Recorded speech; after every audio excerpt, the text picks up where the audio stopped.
The Return of Sherlock Holmes by Sir Arthur Conan Doyle. The Adventure of Black Peter. Part I. I have never known my friend to be in better form, both mental and physical, than in the year '95. His increasing fame had brought with it an immense practice, and I should be guilty of an indiscretion if I were even to hint at the identity of some of the illustrious clients who crossed our humble threshold in Baker Street. Holmes, however, like all great artists, lived for his art's sake, and, save in the case of the Duke of Holdernesse, I have seldom known him claim any large reward for his inestimable services.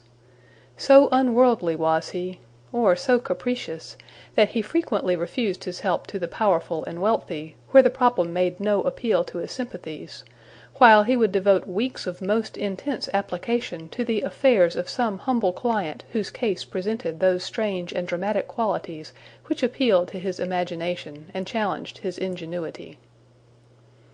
In this memorable year '95, a curious and incongruous succession of cases had engaged his attention, ranging from his famous investigation of the sudden death of Cardinal Tasca, an inquiry which was carried out by him at the express desire of His Holiness the Pope, down to his arrest of Wilson, the notorious canary trainer, which removed a plague spot from the East End of London.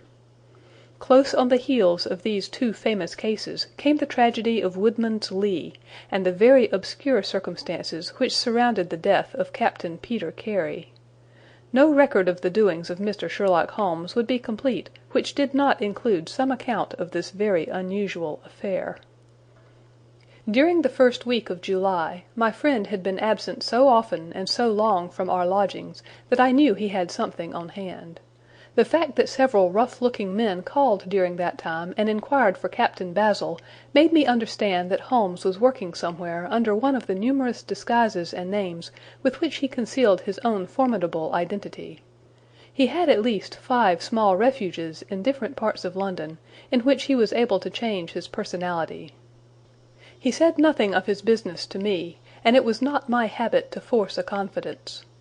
The first positive sign which he gave me of the direction which his investigation was taking was an extraordinary one.